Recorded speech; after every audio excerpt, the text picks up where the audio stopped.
ஆண்டவரும் இரட்சகருமாய் இருக்கிற இயேசு கிறிஸ்துவின் நாமத்தினாலே அன்பின் வாழ்த்துக்கள். நாம் யாக்கோபின் வாழ்க்கை சரித்திரத்தை பார்த்து கொண்டு வருகிறோம். இன்றைக்கு கடைசி பார்ட் நம்பர் 11. யாக்கோபு ஆரம்பத்திலிருந்து அநேக பாடுகளையும் உபத்திரவங்களையும் அவன் கடந்து வந்தான் என்பதை பார்த்தோம். அதே சமயத்தில் அவன் மேலே கர்த்தர் அன்பு வைத்து அவனுடைய எல்லா பாதைகளிலும் கூடவே வந்தார். அது மட்டுமல்ல, அவனை வெற்றியுள்ள வாழ்க்கையும் வாழ செய்தார். அவனுக்கு விரோதமாய் வந்த அத்தனை காரியங்களையும் அத்தனை மனிதர்களையும் கர்த்தரே டீல் பண்ணி முடித்து விட்டார். ஸோ யாக்கோபு அநேக பாடுகள் வழியாக வந்தாலும் அவன் தோற்று போகவில்லை, அவன் ஜெயம் எடுத்தான். ஏசாவை சந்தித்த பின்பு அவனுக்கு இருக்கிற எல்லா பிரச்சனைகளுக்கும் ஒரு முடிவு வந்து விட்டது என்பதை போல காணப்பட்டாலும் அதற்கு பின்பு தொடர்ந்து அவனுடைய வாழ்க்கை சரித்திரத்தை நீங்கள் வாசித்து பார்க்கும் பொழுது அவனுடைய பிள்ளைகள் நிறைய பிரச்சனைகளை கொஞ்சம் எழுப்ப ஆரம்பித்து விட்டார்கள். யாக்கோபு இதனால் இன்னும் அதிக வேதனைக்குள்ள போக வேண்டிய ஒரு கட்டாயம் வந்தது. யாக்கோபுக்கு ஒரு பெண் இருந்தாள், அவள் பேர் தீனாள். யாக்கோபுக்கு மொத்தம் 12 ஆண் பிள்ளைகள், ஒரே ஒரு பெண் பிள்ளை. இந்த ஒரு பெண் பிள்ளை இருக்கிற வீட்டில் அந்த பெண் பிள்ளைக்கு எவ்வளவு செல்லம் இருக்கும் என்று எல்லாரும் அறிந்ததுதான்.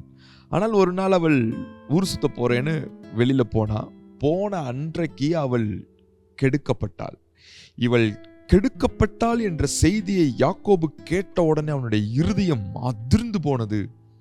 அவனால் பேசக்கூட முடியவில்லை, பேசுவதற்கு வார்த்தைகள் இல்லை, என்ன டெசிஷன் எடுப்பதுன்னு தெரியல. அவனுடைய 2 பசங்க இதை கேள்விப்பட்டு வரானுங்க. ஒருவன் பேர் லேவி, இன்னொருவன் பேர் சிமியோன்.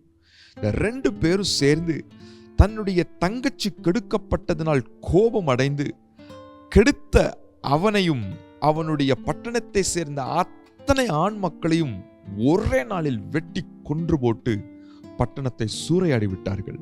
எல்லாம் முடிச்சுட்டு வீட்டுக்கு வரான். யாக்கோபு சொல்றான், நான் ஏற்கனவே என் பிள்ளை கெடுக்கப்பட்டால் என்ற வேதனையில் இருக்கிறேன். இப்போ நீங்க அந்த பட்டணத்தையே சூறையாடி என் பேரை கெடுத்துட்டீங்களேடா, என்னுடைய வாசனையை கெடுத்து விட்டீர்கள் என்று இன்னமும் யாக்கோபை வேதனைக்குள் தள்ளினார்கள். ஆனால் இவ்வளவு வேதனைகள் பிள்ளைகளால் வந்த போதிலும் கூட கர்த்தர் யாக்கோபுக்கு டெசிஷன் எடுப்பதற்கு கிருபை தந்தார். அந்த பிரச்சனையிலிருந்து விடுதலையாக்கி வேறொரு இடத்திற்கு அழைத்து சென்றார். அவன் பிரயாணம் பண்ணி புறப்பட்டு போய்கொண்டிருக்கிற நேரத்தில் யாக்கோபுக்கு மிகவும் பிரியமான மனைவி ராகேல். இவளுக்காக தான் பல போராட்டங்களை தன்னுடைய மாமாவின் வீட்டில் அவன் சகித்தான் என்பதை நாம் பழைய பாட்டில் நம்ம பார்த்திருக்கிறோம். அந்த ராகேல் போகிற வழியில் பிள்ளையை பெற்றெடுக்கும் பொழுது மரித்து போனாள். யாக்கோபுக்கு மிகவும் பிரியமான அந்த மனைவி இறந்து போனது அவனுடைய இருதயத்தை இன்னும் துக்கப்படுத்தினது. யாக்கோபுக்கு துக்கத்தின் மேல் துக்கம் அதிகரிக்க ஆரம்பித்தது. இந்த ராகேல் இறந்து கொஞ்ச நாளைக்கு பின்பு அவளுக்கு என்று ஒரு வேலைக்காரி இருந்தால், அவர் பேர் பில்கால். இந்த பில்கால் யாக்கோபுக்கு மறுமனையாட்டியாக இருந்தவள். இந்த பில்காலை யாக்கோபினுடைய மூத்த குமாரன் ரூபன், இவன் லேயாளுக்கு பிறந்தவன். இந்த ரூபன் இந்த பில்காலை கெடுத்து விட்டாள். பிள்ளை அப்பாவினுடைய மனைவியை கெடுத்து விட்டாள். யாக்கோபினுடைய மூத்த மகன் ரூபன் தன் தகப்பனுடைய மகிமையையும் மேன்மையையும் கெடுத்து விட்டான். அது ஒரு மிகப்பெரிய ஒரு வலியை, துக்கத்தை யாக்கோபுடைய இருதயத்தில் அப்படியே பதிந்து விட்டது. ஆக மொத்தத்துல யாக்கோபுடைய எந்த பிள்ளையும் உருப்படியா இருந்த மாதிரியே தெரியல. ஒவ்வொருத்தனும் ஒவ்வொரு விதத்துல தீங்கு செய்து தன் தகப்பனை துக்கப்படுத்திக்கிட்டே தான் இருந்தானுங்க.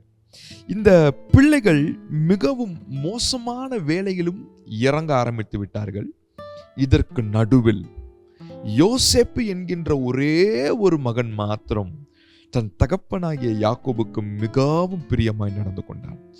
யாக்கோபு எப்படி தன்னுடைய அறநெறி ஒழுக்கத்தில் இருந்தானோ அதே போல இந்த யோசேப்பும் அந்த மாரல் வேல்யூவை காப்பாற்றி அழகாக நடந்து கொண்டு வந்தான். யாக்கோபு கர்த்தர் மேல் பிரியமாய் இருந்தது போல யோசேப்பும் கர்த்தர் மேல் பிரியமாய் இருந்தான். யாக்கோபு கர்த்தருடைய கட்டளைகளை பின்பற்றி நடந்தது போல இந்த யோசேப்பும் கர்த்தருடைய கட்டளைகளில் பின்பற்றி கர்த்தருக்கு பிரியமாய் நடந்தான். எனவே யாக்கோபுக்கு அந்த யோசேப்பின் மேல ஒரு பிரியம் வந்தது. இவ்வளோ பிள்ளைங்க எனக்கு இருந்தும் ஒருத்தனும் என் இருதயத்தை சந்தோஷப்படுத்துறது இல்லை, ஆனால் நீயோ என் குமாரனாகிய யோசேப்பே என் இருதயத்திற்கு மிகவும் சந்தோஷத்தை ஏற்படுத்துறேன்னு அவன் மேல ஒரு விசேஷித்த பாசத்தை இந்த யாக்கோபு வைத்திருந்தான்.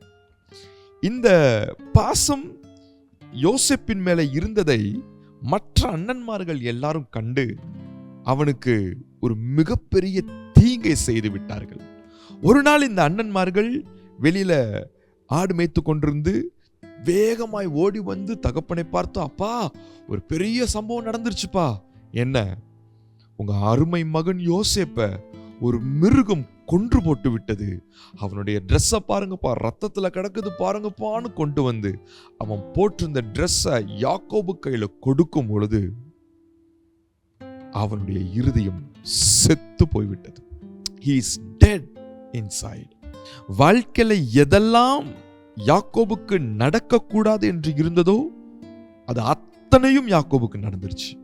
அவன் சின்ன ஒரு காரியம், தன்னுடைய யோசேப்பின் மேல அன்பு வைத்திருந்த ஒரு சின்ன சந்தோஷமும் பறிபட்டு போன நிலையில் அவன் இருதயம் அங்கலாய்த்து துடித்தது.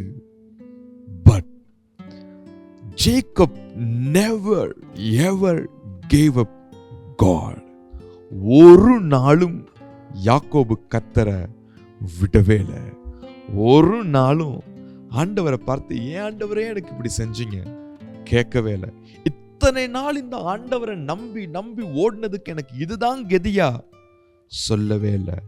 எவ்வளவு போராட்டங்களும் பாடுகளும் வந்தாலும் நான் கர்த்தரை விடுவதில்லை என்று சொல்லி கர்த்தரை பற்றி கொண்டிருந்தான். பல வருடங்களுக்கு பின்பு ஒரு செய்தியை யாக்கோபு கேள்விப்படுகிறான். அது என்ன தெரியுமா? உங்கள் மகன் யோசேப்பு மரிக்கவில்லை, அவன் எகிப்திலே அவன் மிகப்பெரிய அதிபதியாய் இருக்கிறான், அவன் உயிரோடு இருக்கிறான், அவன் உங்களை பார்க்க வந்து கொண்டிருக்கிறான், இதோ அவன் அனுப்பின ரதங்களும் குதிரைகளும் முன்பதாய் நிற்கிறது பாருங்கள் என்று சொன்ன பொழுது யாக்கோபுனுடைய ஆவி உயிர்ப்பித்தது. அவன் என்றைக்கு யோசேப்பு இறந்து போன பின்பு தன்னுடைய இருதயம் செத்து போனதோ, யோசேப்பு உயிரோடு இருக்கிறான் என்று தெரிந்த பின்புதான் அவனுடைய இருதயம் பூரிப்பாகி அவனுடைய ஆவி உயிர் பெற்றது. அதுக்கப்புறம் தான் தெரியுது யோசேப்பு உண்மையிலே சாகல, அது அவங்க அண்ணனுங்க எல்லாரும் சேர்ந்து அந்த யோசேப்பை காசுக்கு வித்துட்டானுங்கன்னு தெரிய வந்தது. எவ்வளவு விக்கட் பீப்புளா இருக்கிறாங்க பாருங்க இந்த யாக்கோபுடைய பிள்ளைங்க. பிறகு யோசேப்பு எகிப்து தேசத்திலிருந்து வந்து தன் தகப்பனை பார்த்து முத்தம் செய்து அவனையும் அவனுடைய சகல கூட்டத்தையும் அழைத்து கொண்டு எகிப்திலே கொண்டு போய் வைத்து யோசேப்பு அவர்கள் அத்தனை பேரையும் பராமரித்தான். யாக்கோபு எகிப்து தேசத்திலே இருந்து அங்க இருக்கக்கூடிய தன்னுடைய பிள்ளைகளை ஆசீர்வதித்தான். ஆசீர்வதித்த பின்பு அவன் மரித்து போனான். யாக்கோபு மரித்து 400 ஆண்டுகளுக்கு பின்பு மோசே என்கின்ற ஒரு தேவ மனுஷன் அங்கே ஆடுகளை ஒரு மலையின் அருகே மேய்த்து கொண்டிருக்கிறான். அப்பொழுது ஒரு முட்செடி அக்கினியினால் எரிந்து கொண்டிருக்கிறது. அப்பொழுது அந்த முட்செடியை உற்று பார்க்கிறான். அக்கினி எரிகிறது, ஆனால் உள்ள இருக்கக்கூடிய அந்த முட்செடியோ அவிந்து போகாமல் இருக்கிறதே, இது என்ன ஆச்சரியம், இந்த அற்புதத்தை நான் பக்கத்தில் போய் நான் பார்ப்பேன் என்று அவன் பக்கத்தில் போய் பார்க்க முயற்சிக்கிறான். ஒரு 2 ஸ்டெப் தான் எடுத்து வச்சிருப்பான். அந்த முட்செடியின் நடுவிலிருந்து ஒருவர் பேசுகிறார், மோசே மோசே. சொல்லும் அடியேன் பயந்து போகிறான். நீ நிற்கிற இடம் பரிசுத்தம் உள்ளது, உன் பாதரட்சியை கழற்றி போடு என்று சொன்ன உடனே அவன் பாதரட்சியை கழற்றி போட்டு அப்படியே முகம் குப்புற விழுந்தான். உள்ளே கர்த்தர் நிற்கிறார். அந்த அக்கினியின் நடுவிலிருந்து கர்த்தர் பேசுகிறார். அவர் பேசும் பொழுது தான் யார் என்பதை மோசேக்கு இன்ட்ரடியூஸ் பண்ணுகிறார். தான் இன்ட்ரடியூஸ் பண்ணுகிற விதத்தை நீங்கள் கேட்டால் ரொம்ப ஆச்சரியப்படுவீங்க. நான் வாசிக்கின்றேன். யாத்திராகமம் 3ஆம் அதிகாரம் 6ஆம் வசனம். பின்னும் அவர், நான் ஆபிரகாமின் தேவனும் ஈசாக்கின் தேவனும் யாக்கோப்பின் தேவனுமாகிய உன் பிதாக்களுடைய தேவனாயிருக்கிறேன் என்றார். மோசே தேவனை நோக்கி பார்க்க பயந்ததினால் தன் முகத்தை மூடிக்கொண்டான். ஆண்டவர் தன்னை யார் என்று மோசேக்கு அறிமுகப்படுத்தும் பொழுது அவர் சொல்லுகிறார், நான் ஆபிரகாமின் தேவனும் ஈசாக்கின் தேவனும் யாக்கோப்பின் தேவனுமாய் நான் இருக்கிறேன்.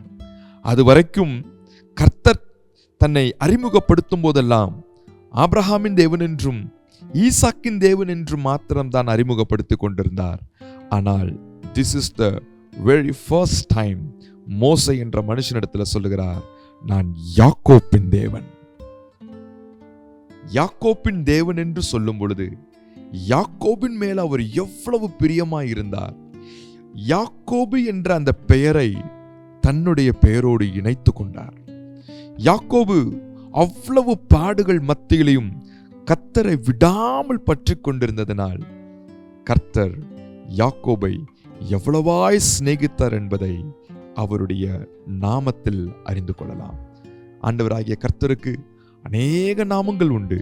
அதுல ஒரு நாமம் யாக்கோப்பின் தேவன். நீங்களும் ஒருவேளை அநேக பாடுகள் வழியாக போகலாம். ஒருவேளை சொல்லலாம், எல்லாருக்கும் வாழ்க்கையில பிரச்சனை இருக்கும், ஆனா எனக்கு பிரச்சனையே வாழ்க்கை என்று ஒருவேளை சொல்லலாம். ஆனால் ஆண்டவர் உங்களுக்கு ஒரு வாக்குத்தத்தத்தை கொடுக்கிறார். அதை நாம் பார்க்கலாம். ஏசாயா 43 அதிகாரம் 1 நான் வாசிக்கின்றேன். இப்போதும் யாக்கோபே, உன்னை சிருஷ்டித்தவரும் இஸ்ரவேலே உன்னை உருவாக்கினவருமாகிய கர்த்தர் சொல்லுகிறதாவது, பயப்படாதே, உன்னை மீட்டு கொண்டேன், உன்னை பெயர் சொல்லி அழைத்தேன், நீ என்னுடையவன். நீ தண்ணீர்களை கடக்கும்போது நான் உன்னோடு இருப்பேன், நீ ஆறுகளை கடக்கும்போது அவைகள் உன்மேல் புரளுவதில்லை, நீ அக்கினியில் நடக்கும்போது வேகாதிருப்பாய், அக்கினி ஜுவாலை உன் பேரில் பற்றாது. நீங்க எவ்வளவு பாடுகள் வழியாய் கடந்து போனாலும் உங்களோடு கூட கர்த்தர் வந்து உங்களை அதிலிருந்து மீட்டெடுப்பார். இந்த யாக்கோப்பின் தேவன் தோராயமாக ஒரு 2000 வருடங்களுக்கு பின்பு பூமியிலே மனிதனாய் வந்தார். மனிதனாய் வந்த அந்த யாக்கோப்பின் தேவனுக்கு இயேசு என்ற பெயர் இருந்தது. இயேசு பூமியிலே அவர் மனிதனோடு மனிதனாய் உலாவிக் கொண்டிருக்கும் பொழுது அங்கே பைபிள் ஸ்காலர்ஸ் சிலர் இருந்தார்கள். அவர்கள் இயேசுவினிடத்தில் சில கேள்விகளை கேட்டுக்கொண்டிருந்தார்கள். எதை பற்றி கேட்டார்கள் என்று தெரியுமா? மரித்தவர்கள் உயிரோடு எழும்ப முடியுமா? மரித்தவர்கள் மீண்டும் வாழ முடியுமா? அப்படின்ற காரியங்களை குறித்து அவர்கள் கேள்வி கேட்டார்கள். அப்பொழுது இயேசு அவர்களுக்கு ஒரு பதில் சொன்னார். பரலோகத்துல நடக்கக்கூடிய சில காரியங்களை அவரால் மட்டும்தான் சொல்ல முடியும். ஏனென்றால் அவர் பரலோகத்திலிருந்து இறங்கி வந்த தேவனுடைய குமாரன். அவர் சொன்ன பதிலை கொஞ்சம் வாசித்து காண்பிக்கிறேன். மத்தேயு 22:31. மேலும் மரித்தோர் உயிர்த்தெழுதலை பற்றி நான் ஆபிரகாமின் தேவனும் ஈசாக்கின் தேவனும் யாக்கோப்பின் தேவனுமாய் இருக்கிறேன் என்று தேவனால் உங்களுக்கு உரைக்கப்பட்டிருக்கிறதை நீங்கள் வாசிக்கவில்லையா? தேவன் மரித்தோருக்கு தேவனாயிராமல் ஜீவனுள்ளோருக்கு தேவனாயிருக்கிறார் என்றார். அந்த யாக்கோப்பின் தேவன் மரித்தோருக்கு தேவன் அல்ல, ஜீவனுள்ளோருக்கு தேவன். ஜீவனுள்ளோருக்கு தேவனாயிருக்கிற அந்த கர்த்தர் தன்னை ஒவ்வொரு முறையும் அறிமுகப்படுத்தும் பொழுது நான் ஆபிரகாமின் தேவனும் ஈசாக்கின் தேவனும் யாக்கோப்பின் தேவனும் என்றே அறிமுகப்படுத்துகிறார். இவர் ஜீவனுள்ளோருக்கு தேவனாய் இருக்கும் பொழுது மரித்து போன யாக்கோபினுடைய பெயரை ஏன் அவர் சேர்த்து கொள்ள வேண்டும்? இந்த வசனங்களை வாசிக்கும் பொழுது ஒரு சத்தியம், ஒரு உண்மையை இயேசு சொல்லுகிறார். என்ன தெரியுமா? யாக்கோபு பூமியிலே மரித்தாலும் பரலோகத்திலே அவன் ஜீவனோடு இருக்கிறான். எனவேதான் அவர் ஜீவனுள்ள தேவன் என்று இயேசு தன்னை சொல்லுகிறார். எஸ், யாக்கோபு மரித்தாலும் இன்றைக்கும் பரலோக ராஜ்யத்திலே அவன் ஜீவனோடு மகிமையை பெற்றவனாய் அவன் வாழ்ந்து கொண்டிருக்கிறான். ஆண்டவராகிய இயேசு கிறிஸ்துவை விசுவாசிக்கிறவன் மரித்தாலும் பிழைப்பான் என்று எழுதியிருக்கிறது. நீங்கள் யாவரும் என்றென்றைக்கும் கர்த்தரோடு வாழ்வதற்காக தான் உருவாக்கப்பட்டிருக்கிறீர்கள் என்பதை நீங்கள் மறந்து விடாதீர்கள். There is life after your death. அந்த லைஃப் ஆண்டவராகிய இயேசு கிறிஸ்து தான் உங்களுக்கு அதை கொடுக்கிறார். யாக்கோப்பின் தேவன் மேல் நம்பிக்கையாய் இருக்கிற மனுஷன் பாக்கியவான். நீங்களும் பாக்கியவான்களாயிருப்பீர்கள். கர்த்தர் உங்களை ஆசீர்வதிப்பார். யாக்கோபினுடைய வாழ்க்கை சரித்திரத்தை பற்றி பதிவு பண்ண இந்த வீடியோக்கள் அனைத்தும் உங்களுக்கு மிகுந்த ஆசீர்வாதமாய் இருக்கும் என்று நான் விசுவாசிக்கிறேன். இன்னும் அநேக வீடியோக்களை நாங்கள் ஆயத்தம் செய்து கொண்டிருக்கிறோம். அநேக ப்ரோக்ராம்ஸை நாங்கள் ஆயத்தம் செய்து கொண்டிருக்கிறோம். அது சீக்கிரத்திலே அது வெளியாகும். அதற்காக லெட்ஸ் திங்க் பைபிள் என்ற சேனலை நீங்கள் சப்ஸ்கிரைப் பண்ணிக்கொள்ளுங்கள். நாங்கள் வீடியோ பதிவு செய்யும் பொழுதெல்லாம் அது உடனடியாக அது உங்களுக்கு வந்து சேரும். God bless you. கர்த்தர் உங்களை ஆசீர்வதிப்பாராக. ஆமென்.